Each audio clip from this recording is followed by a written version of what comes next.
The परीक्षा academy में आप सभी का स्वागत है। आज का विषय है संवैधानिक उपचारों का अधिकार, अनुच्छेद 32। संवैधानिक उपचारों का अधिकार, अनुच्छेद 32। संवैधानिक उपचारों का अधिकार भारतीय संविधान के भाग 3 में अनुच्छेद 32 के अंतर्गत प्रदान किया गया एक मूल अधिकार है। इस अधिकार का मूल उद्देश्य ये सुनिश्चित करना है कि मूल अधिकार केवल संविधान में लिखे हुए आदर्श न रहें, बल्कि उनके उल्लंघन की स्थिति में व्यक्ति सीधे सर्वोच्च न्यायालय से उनका प्रवर्तन करा सके। Doctor B R. अम्बेडकर ने अनुच्छेद 32 को संविधान का हृदय और आत्मा कहा था, क्योंकि मूल अधिकारों की वास्तविक प्रभावशीलता उनके न्यायिक प्रवर्तन की व्यवस्था पर निर्भर करती है। अनुच्छेद 32 स्वयं एक मूल अधिकार है, इसलिए मूल अधिकारों के प्रवर्तन के लिए सर्वोच्च न्यायालय जाने का अधिकार भी संवैधानिक रूप से संरक्षित है।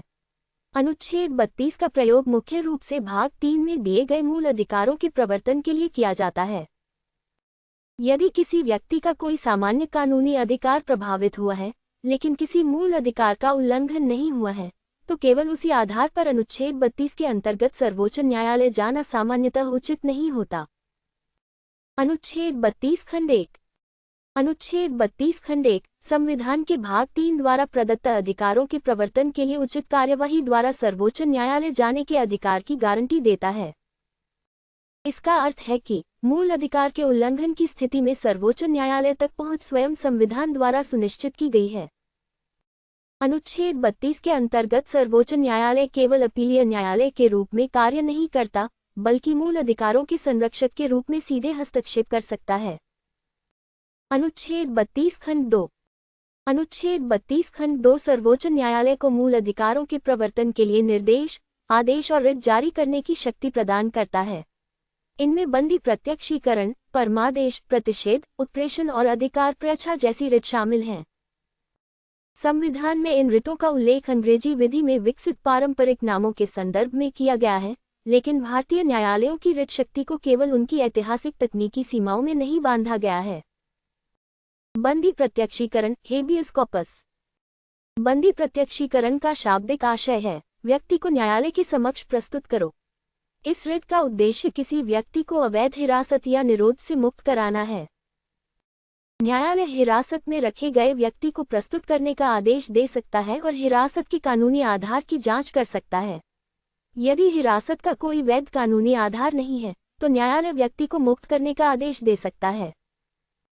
उदाहरण के लिए, यदि किसी व्यक्ति को वैधानिक अधिकार के बिना हिरासत में रखा गया है, तो बंदी प्रत्यक्षीकरण उसकी व्यक्तिगत स्वतंत्रता की त्वरित न्यायिक सुरक्षा का माध्यम बन सकता है। इस रिट की विशेषता यह है कि बंदी व्यक्ति स्वयं न्यायालय पहुंचने की स्थिति में न हो, तो उसके परिवार के सदस्य, मित्र या अन्य उपयुक्त व्यक्ति द्वारा भी याचिका प्रस्तुत की जा सकती है। बंदी प्रत्यक्षीकरण केवल राज्य द्वारा की गई अवैध हिरासत तक पुनर्तः सीमित नहीं है। उपयुक्त परिस्थितियों में निजी व्यक्ति द्वारा की गई अवैध हिरासत के विरुद्ध भी इसका प्रयोग किया जा सकता है। यदि हिरासत सक्षम न्यायालय के वैध न्यायिक आदेश के अनुसार है, तो केवल असहमति के आधार पर बंदी प्रत्यक्षीकरण सामान्य अपील का विकल्प नहीं बन जाता। परमादेश, मैंडेमस। परमादेश का अर्थ है, हम आदेश देते हैं। ये रिट सामान्यतः किसी सार्वजनिक प्राधिकारी को ऐसा सार्वजनिक या वैधानिक कर्तव्य पूरा करने का आदेश देने के लिए जारी की जाती है, जिसे पूरा करने से उसने अनुचित रूप से इनकार किया हो या जिसे पूरा करने में वह विफल रहा हो।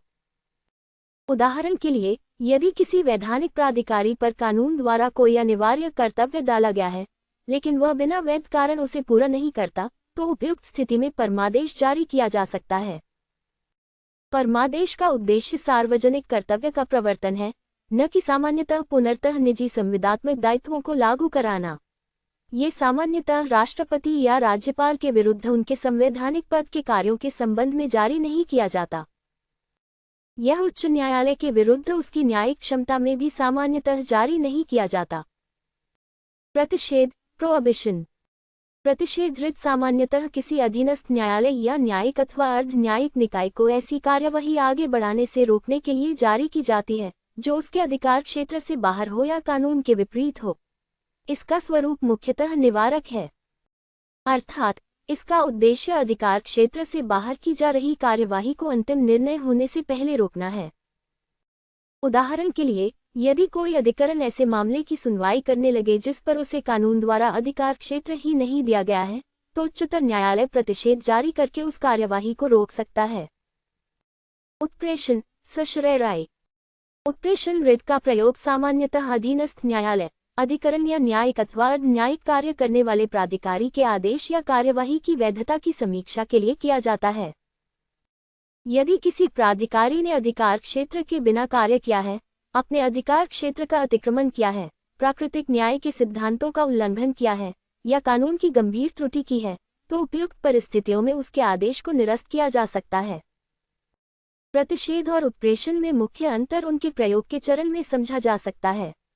प्रतिषेध सामान्यतः कार्यवाही को आगे बढ़ने से रोकता है, जबकि उत्प्रेषण सामान्यतः पहले से किए गए आदेश या निर्णय को निरस्त करने के लिए प्रयोग किया जाता है। अधिकार प्रयच्छा क्वो वारंटो। अधिकार प्रयच्छा का अर्थ है किस अधिकार से ये रिट ये जांचने के लिए जारी की जाती है कि कोई व्यक्ति किसी सार्वजनिक पद पर किस वैधानिक अधिकार से बैठा है। यदि किसी सार्वजनिक पद पर नियुक्त व्यक्ति उस पद के लिए कानून द्वारा निर्धारित योग्यता पूरी नहीं करता या उसकी नियुक्ति वैधानिक प्रावधानों के विपरीत है, तो न्यायालय उसकी पद धारण करने की वैधता की जांच कर सकता है। इस रिट का उद्देश्य सार्वजनिक पदों पर अवैध नियुक्तियों को रोकना है। अधिकार प्रयच्छा के लिए याचिकाकर्ता को सामान्यतः ये सिद्ध करने की आवश्यकता नहीं होती कि उस पद पर उसका स्वयं का व्यक्तिगत अधिकार है। जिस पद के संबंध में अधिकार प्रयच्छा मांगी जा रही है, उसका सार्वजनिक और विधि द्वारा सृजित वास्तविक पद होना महत्वपूर्ण है। अनुच्छेद 32 खंड 3। अनुच्छेद 32 खंड 3 संसद को ये शक्ति देता है कि वह कानून द्वारा अन्य न्यायालयों को भी उनके स्थानीय क्षेत्राधिकार के भीतर अनुच्छेद 32 खंड 2 में सर्वोच्च न्यायालय को प्राप्त सभी या कुछ शक्तियों का प्रयोग करने के लिए अधिकृत कर सकती है। ये शक्ति संसद को प्राप्त है, लेकिन इससे अनुच्छेद 32 के अंतर्गत सर्वोच्च न्यायालय की मूल संवैधानिक शक्ति समाप्त नहीं होती। अनुच्छेद 32 खंड 4। अनुच्छेद 32 खंड 4 के अनुसार अनुच्छेद 32 द्वारा गारंटीकृत अधिकार को संविधान में अन्यथा उपबंधित स्थितियों को छोड़कर निलंबित नहीं किया जा सकता। आपातकाल के संदर्भ में अनुच्छेद 359 महत्वपूर्ण है, जिसके अंतर्गत राष्ट्रपति निर्धारित मूल अधिकारों के प्रवर्तन के लिए न्यायालय जाने के अधिकार को निर्धारित सीमा तक निलंबित कर सकता है। 44वें संविधान संशोधन के बाद अनुच्छेद 20 और अनुच्छेद 21 के प्रवर्तन के अधिकार को अनुच्छेद 359 के अंतर्गत निलंबित नहीं किया जा सकता। इसलिए जीवन और व्यक्तिगत स्वतंत्रता से संबंधित संवैधानिक सुरक्षा को आपातकालीन व्यवस्था में भी विशेष संरक्षण प्राप्त है।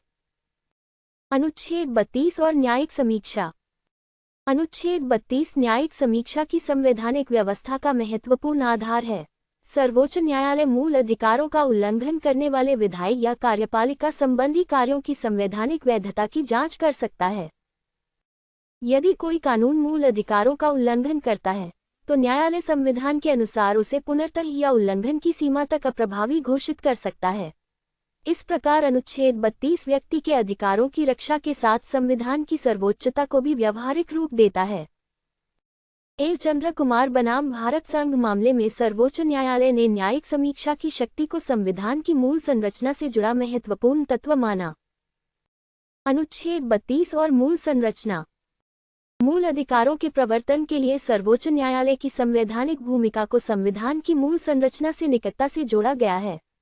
न्यायिक समीक्षा और संवैधानिक न्यायालयों की मूल भूमिका को संसद साधारण कानून द्वारा समाप्त नहीं कर सकती। अनुच्छेद 32 इस अर्थ में केवल व्यक्तिगत उपचार का माध्यम नहीं, बल्कि सीमित सरकार और संवैधानिक सर्वोच्चता की संस्थागत सुरक्षा भी है। अनुच्छेद 32 और जनहित याचिका। न्यायपालिका ने समय के साथ अनुच्छेद 32 की प्रक्रिया को अधिक सुलभ बनाया, विशेषकर उन लोगों के लिए जो गरीबी, अशिक्षा, हिरासत या सामाजिक वंचना के कारण स्वयं न्यायालय तक पहुंचने में असमर्थ थे। इसी न्यायिक विकास ने जनहित याचिका, पब्लिक इंटरेस्ट लिटिगेशन, को व्यापक संवैधानिक महत्व दिया। एसपी गुप्ता बनाम भारत संघ मामले ने लोकस स्टैंडी के पारंपरिक नियमों को उदार बनाने की दिशा में महत्वपूर्ण भूमिका निभाई। बंधुआ मुक्ति मोर्चा मामले में अनुच्छेद 32 का प्रयोग बंधुआ मजदूरों के मूल अधिकारों की रक्षा के लिए किया गया। People's union for democratic rights मामले में श्रमिकों के संवैधानिक अधिकारों और अनुच्छेद 23 के प्रवर्तन के संदर्भ में अनुच्छेद 32 की भूमिका महत्वपूर्ण रही। उपयुक्त मामलों में न्यायालय ने पत्रों और अन्य संचारों को भी याचिका के रूप में स्वीकार किया, जिसे एपिस्टोलरी जुरिस्डिक्शन के विकास से जोड़ा जाता है। जनहित याचिका का उद्देश्य वास्तविक सार्वजनिक हित और अधिकारों की रक्षा है, व्यक्तिगत प्रचार, राजनीतिक प्रतिद्वंद्विता या निजी विवाद को जनहित का रूप देना नहीं। अनुच्छेद 32 के अंतर्गत उपचार। सर्वोच्च न्यायालय की शक्ति केवल पारंपरिक रिट जारी करने तक सीमित नहीं मानी गई है। मूल अधिकारों के प्रभावी प्रवर्तन के लिए न्यायालय परिस्थितियों के अनुसार उचित निर्देश और आदेश जारी कर सकता है। कुछ मामलों में न्यायालय ने निरंतर निगरानी के माध्यम से आदेशों के क्रियान्वयन की समीक्षा की है, जिसे कंटिन्यूइंग मैंडेमस की अवधारणा से जोड़ा जाता है। असाधारण परिस्थितियों में मूल अधिकारों के गंभीर उल्लंघन के लिए सार्वजनिक कानून के उपचार के रूप में आर्थिक प्रतिक्रिया भी दिया गया है। रुदुल शाह बनाम बिहार राज्य मामले में अवैध हिरासत के लिए प्रतिक्रिया प्रदान करना संवैधानिक उपचार के विकास का महत्वपूर्ण उदाहरण है। नीलप्ति बेहरा बनाम उड़ीसा राज्य मामले ने हिरासत में मृत्यु और मूल अधिकारों के उल्लंघन के संदर्भ में सार्वजनिक कानून की प्रतिक्रिया के सिद्धांत को और विकसित किया। इस प्रकार अनुच्छेद 32 के अंतर्गत न्यायालय का उद्देश्य केवल उल्लंघन घोषित करना नहीं, बल्कि जहां आवश्यक हो वहां मूल अधिकार को प्रभावी रूप से लागू करना भी है। अनुच्छेद 32 की प्रकृति और सीमाएं। अनुच्छेद 32 का प्रयोग तभी प्रासंगिक होता है जब भाग 3 में दिए गए किसी मूल अधिकार के प्रवर्तन का प्रश्न हो। सर्वोच्च न्यायालय तथ्यात्मक विवादों या सामान्य वैधानिक शिकायतों के लिए प्रत्येक मामले में प्रथम न्यायालय के रूप में कार्य करने के लिए बाध्य नहीं है। जहां प्रभावी वैकल्पिक उपचार उपलब्ध हो, वह न्यायालय परिस्थितियों को देखते हुए याचिकाकर्ता को पहले अन्य उचित मंच का उपयोग करने के लिए कह सकता है, लेकिन वैकल्पिक उपचार का अस्तित्व अनुच्छेद 32 की संवैधानिक गारंटी को समाप्त नहीं करता।